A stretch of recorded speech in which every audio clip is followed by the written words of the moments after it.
2008 Seat Leon Cupra K1. So if you don't know what that is the one of 450 limited edition Cupra Leons based on the BTCC, which was their one with the larger arches and the bigger bumpers and the 450 brake 2-litre turbo engine. The K1 got slightly different bumpers, front and rear, an additional side skirt, a larger rear spoiler, slightly different interior. It got this unique center exit stainless steel exhaust with Seat Sport branding on it. Like I say, limited to 450 cars. Still with the same 2-litre turbo engine, so 240 brake horsepower, so rather quick thing. This one, it's going to be a relatively short video because it's in fabulous condition, as you can see as we scan around it. Nice big history file, low owners. If you check the description, we'll detail everything we know as far as service history, ownership, all that sort of stuff.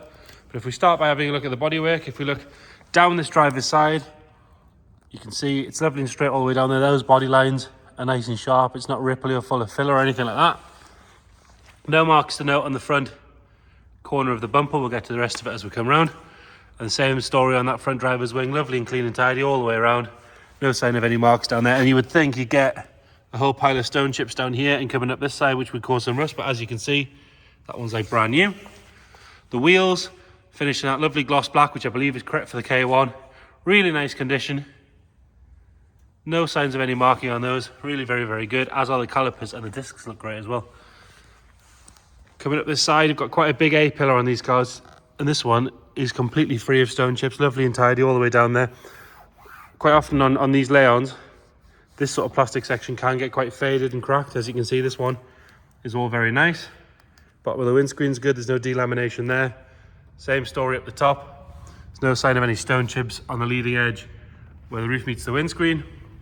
And around the sunroof again, no sign of any corrosion, no stone chips. Rest of the roof, all lovely and straight and ripple free.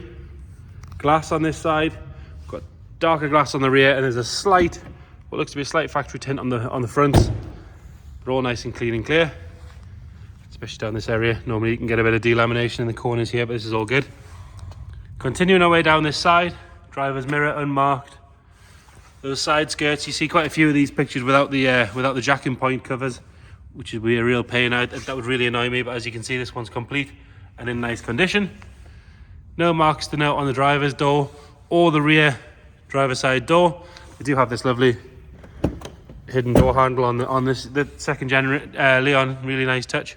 And then down at the rear arches, again, you would think some stone chips would cause some bubbling, but this one, lovely and clean all the way around.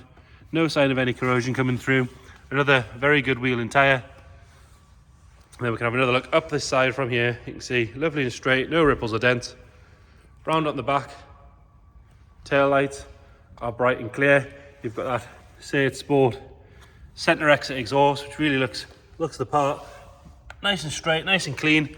There's no marks at all that I can note on the back end there. Even from people putting stuff in the boot, you can see really very, very good. Around the boot handle, that's all nice as well.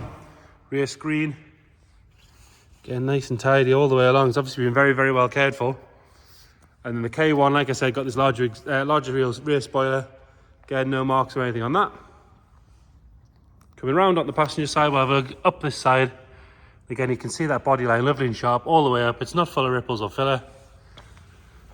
Nice and sharp all the way around that rear arch. Again, as you can see, lovely and clean. Another good wheel, disc and tyre.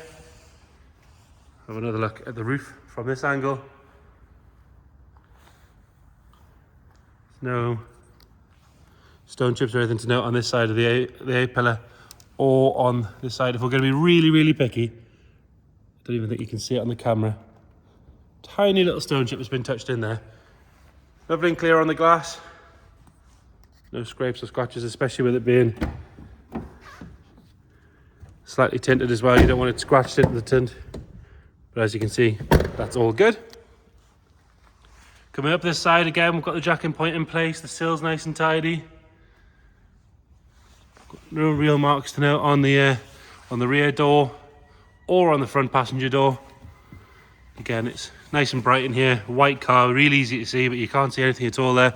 Got a little bit of road grime that we've missed. We'll ignore that. But again, no marks on the inside of that arch. There's not even any stone chips on the edge of the body kit. Another good wheel and tyre. Makes for a boring video, but it makes for a very, very good car. Lovely and tidy on the front. Even those headlines don't even need polishing. Normally they're a bit milky by now, but they're very good. Lower half of the bumper. Got one little stone chip that's been touched in there. Again, who's touching in a stone chip there? Most people would leave that. It shows you it's been with good owners. Really good on the bottom there. And then on the front end, there's not any stone chips to note, to be fair. Very, very good.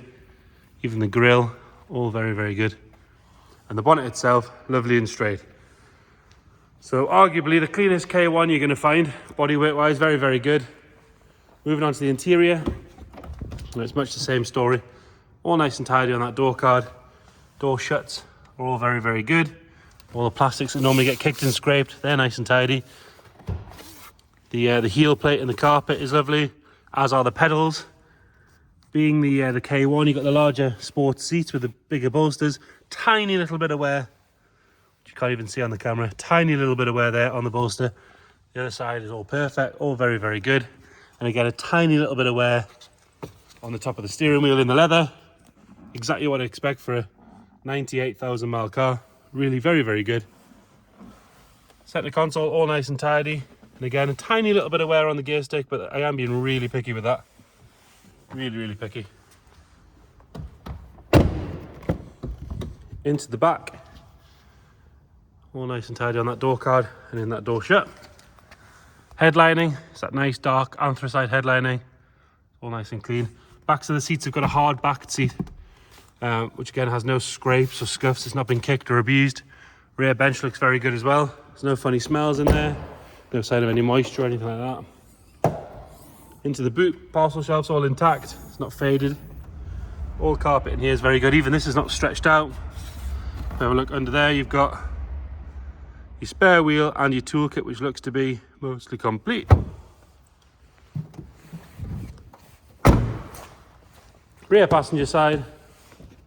Again, nice and tidy on the door card. Door shuts are just as clean as the rest of the bodywork. It's not had any seat belts or anything jammed in it. It's all very nice and tidy in here. Like I say, I've said it a couple of times now, but it's obviously been very well cared for.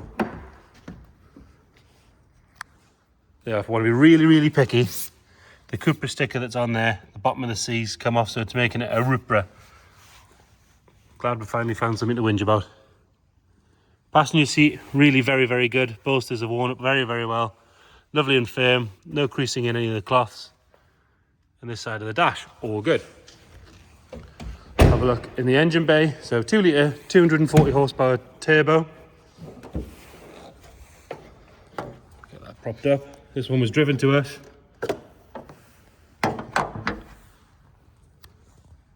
All nice and clean in there. Doesn't look to be messed with too much. What looks to be an aftermarket air filter there. Again, it's been parked here a little while, so not dropping any fluid on the floor. We'll get it fired up.